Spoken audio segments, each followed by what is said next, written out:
everyone. Welcome to Taking the Pulse, a healthcare and life sciences video podcast. I am Heather Hoops Matthews here in the studio today with a good group of people. Matthew Roberts, a healthcare lawyer at Maynard Nexsen. Good to be back with you. Good to see you. And joining us in studio are two well-known leaders in South Carolina when it comes to everything with the South Carolina Research Authority. Bob Quinn is the executive director of what we commonly call the SCRA. Prior to joining the organization 7 years ago, it's hard to believe it's been that long, you held various positions in executive roles for 26 years at Battelle Memorial Institute and affiliated companies, as well as the director of technology commercialization at Oak Ridge National Laboratory. Next to Bob is Adrianne Grimes. She is the Director of Marketing and Communications at the SCRA. And Adrianne transitioned to the organization from the Medical University of South Carolina, where you were the Manager of Telehealth and External Affairs for the statewide healthcare system. Bob and Adrianne, thank you so much for joining us. Thank you. Thanks so much for having us. Thank you for having us. It's exciting I think you will enjoy hearing what they do and what they bring to our state. Let's start with just sort of an overview question. The SCRA is a nonprofit corporation dating back to 1983. Been around for a while, doing a lot of good work. The mission statement is to fuel South Carolina's innovation economy by accelerating technology-enabled growth of academia, entrepreneurship, and industry. Bob, how do you fulfill that mission? Well, once again, thanks for having us. It's great to be back with you. We do so through four major programs. Through our Academic Innovations program, we fund translational, use-inspired research at our state's universities, and then we assist in bringing the resulting technologies from that research to the marketplace. We also support financially and otherwise early-stage technology-based companies that are affiliated with our state's universities. Once those companies reach a certain level of maturity, they transition over to our SC Launch program, under which we support early-stage technology-based companies affiliated with universities and not. And that support is many-fold. We provide a variety of grants that often are at the key inflection points along the journey of an early-stage company.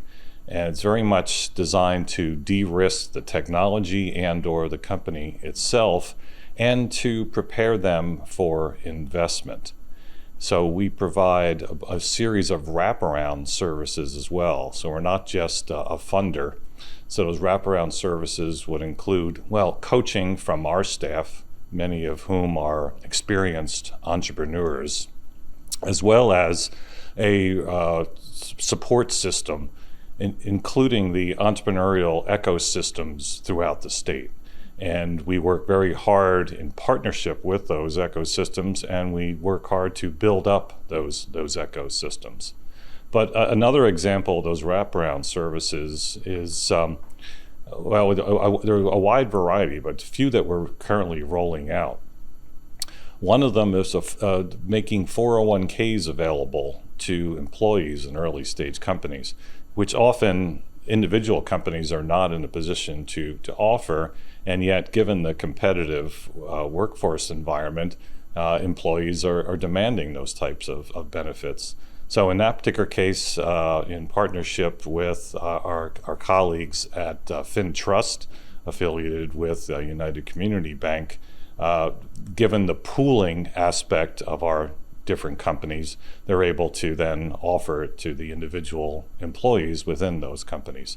Other examples are insurance, and we have about 10 that we're currently rolling out those types of services. That's innovative in and of itself. Yeah, actually, I just got back from a conference in Atlanta. SSTI is a national organization representing organizations like ours, and a lot of sharing of best practices. And when I shared this with them, a lot of people came up to me after my presentation, and it's a problem working with your hands, right? A lot of people came up saying, give us more detail on that. We'd like to learn from you in that regard. And there's a lot of sharing that I great things that I learned in that conference as well. Our next program is Industry Solutions. And under that, we work with more established companies, primarily in the state, but some out of state as well, understand what their needs are, and then we essentially serve as their technology scout and look for technology-based solutions, in particular within our academic community and our entrepreneurial community in the state. And then we essentially de-risk that relationship by co-funding a demonstration, a pilot project with the industry partner. And we design these to ensure that they're not a one and done, but rather in the case of the industry partner, we have the objective of them scaling it beyond the initial application to a corporate-wide application. In the case of, say, an academic institution, we want to establish a platform at that university upon which they can build a capability base. And then there's some workforce development aspects to that, because on several occasions, the students that work on these projects are then hired by the industry partner. Also under that program, we will work with a collection of companies on pre-competitive type needs. And then finally, under that program, we partner with the State Department of Commerce as well as local and regional economic development organizations to help recruit in technology-based companies into the state. And we will help in that cause by providing relocation grants. And then once they land, we essentially, one of the companies called us their Sherpa in South Carolina.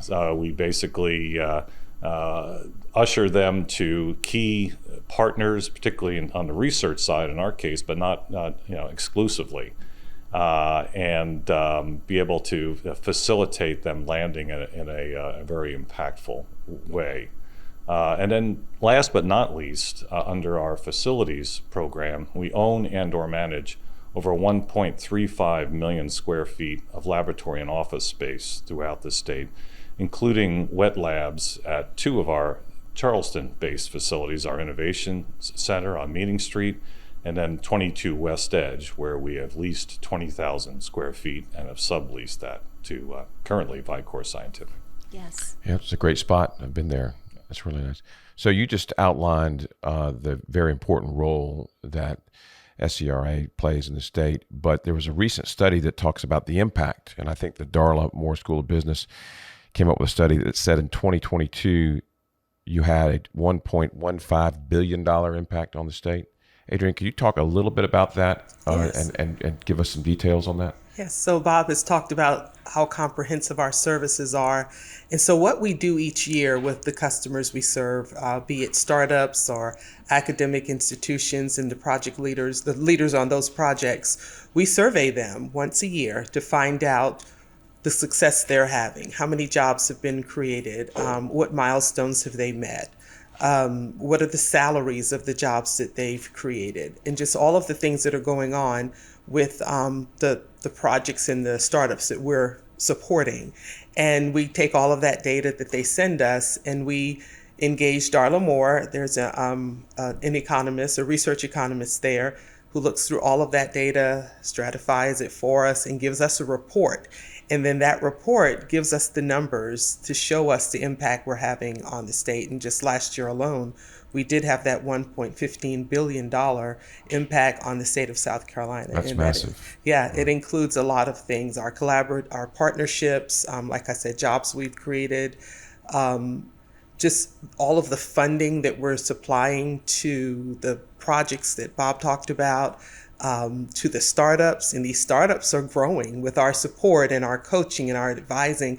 They are growing. And so the impact is great for the state as a whole. A positive thing, not only are we creating jobs, those are higher paying jobs. Right. So those jobs average in salary over $81,000, and that's 62% more than the state's average for jobs. So this is an impact that we do a lot of things, and it can be kind of high level, but at the end of the day, this is an impact that's reaching families throughout South Carolina. Better jobs, higher paying jobs, and that's just a brighter, South Carolina for all of us. Well, we'll talk about your funding later, but that's got to be a pretty significant return on investment when you see that kind of impact in 1 year. Yes. That's right. And it probably fuels, continues to fuel for sure. further Yeah, it interest and grow compounds, itself, right? Compounds. Actually, if I might, along those lines, as part of our 40th anniversary celebration, we went and spent some time with Governor Riley, Secretary Riley,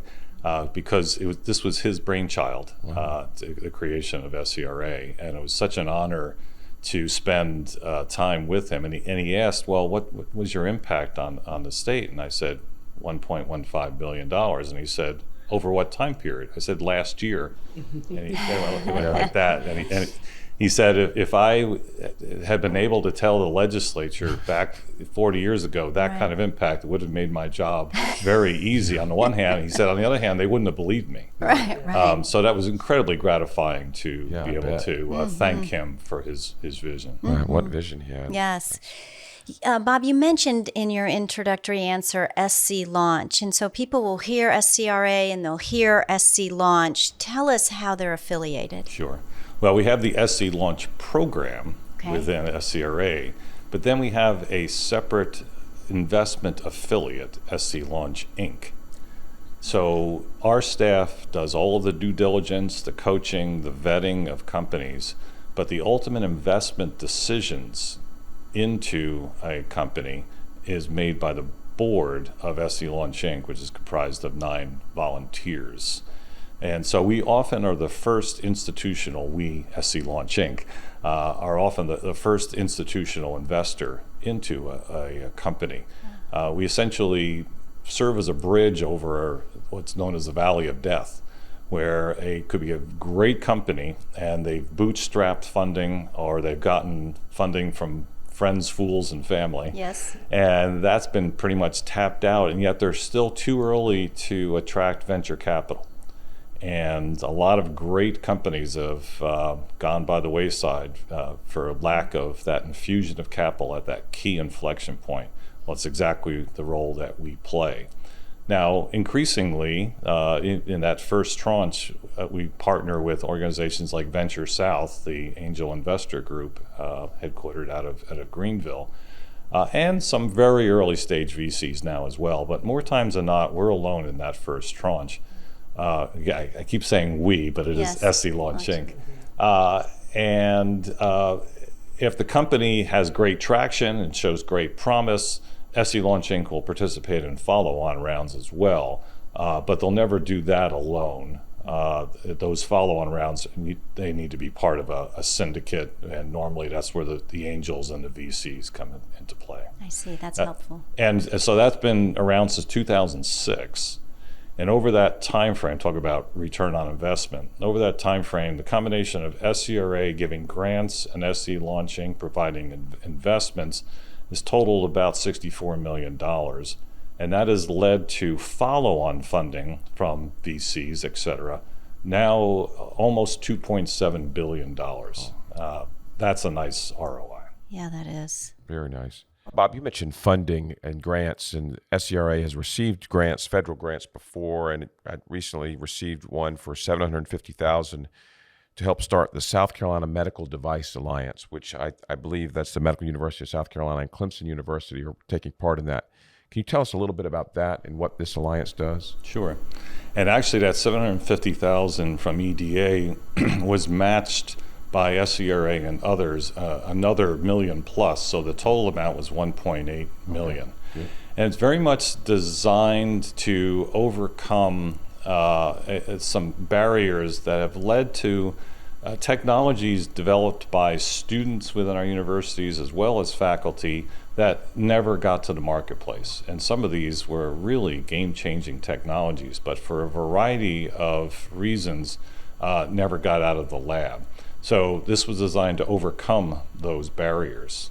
So first and foremost, we had a panel of industry experts that reviewed the different technologies and then down selected those that were most impactful and had the most chance for success in the marketplace, the corresponding university would then protect the intellectual property associated with that, and that often was one of the barriers to success. It would be exposure of the disclosure rather of the IP before it was protected. And then we have a panel of, or a collection of students, mainly graduate students, but some undergraduate, at a variety of universities that were charged with advancing those down-selected technologies to a more commercializable state. So this involved biomedical engineers at Clemson and business students at USC and several other universities involved as well. Wow. Good experience for them. Oh, fantastic experience. With the ultimate objective of the technologies either be licensed out to existing companies by the universities or startup companies being created. And so the EDA grant was a 3-year grant, expired June 30 of this year. But many of the key elements of the program have now been integrated into our academic innovation program. Let me give you one example of a technology/company that has resulted from that program. It's the technology or product is called Baby Strong. And so every year, approximately 250,000 babies are born without having feeding problems, without the inherent instinct of suck and swallow and breathe. And so as a result, and this is particularly prevalent with preemies, as a result, these babies are spending days, if not weeks, in the NICU. They need feeding tubes. There's all sorts of complications associated with that, and they're not getting home to their respective families. So MUSC first developed this, and then it was advanced through these teams. And by the way, the teams were led by a professor of practice as well. So they were very much being directed by someone who's a very experienced a scientist and entrepreneur. And so that technology was advanced. And what it does is stimulate the vagus nerve, thereby stimulating the feeding instinct. And it's received FDA breakthrough designation. It's being deployed at MUSC with great results. And then MUSC created a separate company to commercialize not just Baby Strong, but other technologies, but Baby Strong being one of the first ones. That's called FRD Excel. And as a matter of fact, the FRD Excel was just added as one of our member companies, SCRA. But it's just a representative example of what's come out of that program. Great example. Yes. And Adrianne, I understand that you've been able to recruit companies from far away, I mean, real far away. Estonia was one example, to move across the ocean or across the U.S. maybe, here to South Carolina to participate with SCRA. Like, how do you do that? What do they say? Why they come? As Bob mentioned, we have partners with the Department of Commerce, but it really speaks to the comprehensiveness of our services, right? We do so many things. There are so many ways we can help them. We can provide a place for them. If they need a specialized location or a specialized facility, we can provide that. He talked about wet labs. We can coach them. We can, help. We can provide grant funding, and we can also help them find other grant funding. We can match them with an industry partner. If they have something that says, say a train or a Caterpillar or a Boeing needs, that gets into matchmaking, we can help them work with project leaders at academic institutions. So there's just so many wraparound services like he talked about, and we are really unique. There is no other organization in the country that has the level of services that we have. So you take that, the uniqueness of everything we have to offer, and then you take our robust ecosystem, our partners, our universities and colleges and the industries that we have here, and the willingness for everyone to work together. It's really a home run for any startup wanting to figure out a good place to do business. We know South Carolina is pro-business, and we know that South Carolina is attracting a lot of new people and new companies. If there's a technology startup out there that's looking at South Carolina and coming and are looking for help, how do they get help from SCRA? How do they get started with that? So we are all over the state. We're in every community. We're really, really active. It would be easy to find. We work with everyone. We work with commerce. We work with all of the colleges and universities. We work with incubators and accelerators. So we are everywhere. I will say that first. It would be really easy to find us. But, our website would be the place where we would want someone to go, because there's a contact form on the website that, we would get the person to whomever they needed to talk to. But we sponsor a lot of events across the state as well. We support, GrowCo here in Columbia. We support Dig South in the Low Country. We support Venture Summit, which I think is next week in Greenville. So if there's SC Bio, that's right. If there's an event or an organization in this state that is supporting entrepreneurs, startups, academic innovation in any kind of way, I can almost guarantee you we're involved. You'll be there, and we'll be there. We're partnering. If we're not there, we're visually there as a partner or sponsor. So it's very easy for a startup to work with us. And just recently, we are also in other locations that aren't ours. For instance, in the Charleston area, we're now part of the Harbor Entrepreneur Center in Mount Pleasant. We have a physical location there, and we are following that model also in the upstate. We will have a place where our launch team and some of our representatives will be on site. So not only can you come see us, and we're always out seeing other people, there'll be other locations that aren't SCRA locations where people will be able to make appointments and come talk to some of our team members about what they have going on, and they can learn more about how we can help them. So we're sort of everywhere. Yeah. Sounds like it, yeah. And growing. And growing. Yes. Final question for you. Some may be curious. How are you funded? So when the General Assembly created us in 1983, they provided $500,000 and 1,400 acres of undeveloped land. And that's the last direct funding that we have received from the state. We have a variety of revenue sources, but the primary one is what I would call indirect funding from the state, and that is contributions to the Industry Partnership Fund. And so those that contribute to the IPF receive a 1-for-1 credit on their state tax obligation.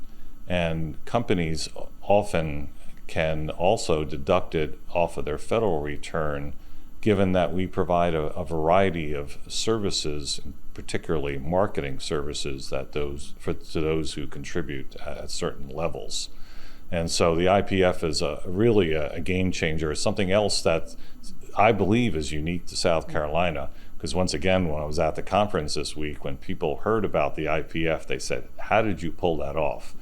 And I said, well, I can take none of the credit because it goes back to 2006.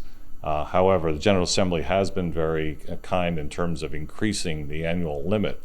They did so 3 years ago, and there's currently a bill pending to increase it yet again. And so we certainly thank them for that vote of confidence. Mm-hmm. Right. And with the return that you are demonstrating through the reports, I can see where, you are showing the value that you receive for the state. It's a great investment Yeah. indirectly for the state. Interesting. Bob, Adrianne, thank you so much for joining us today. This has been a great conversation. Maybe next time we'll have one of your partner companies come back with you. That's a great That would be idea. great. Thank you. Thank you. For those of you joining us today, we hope you learned more about the SCRA, and you can check them out on their website for sure, learn more and see some of the stories, including Baby Strong, that we've been talking about.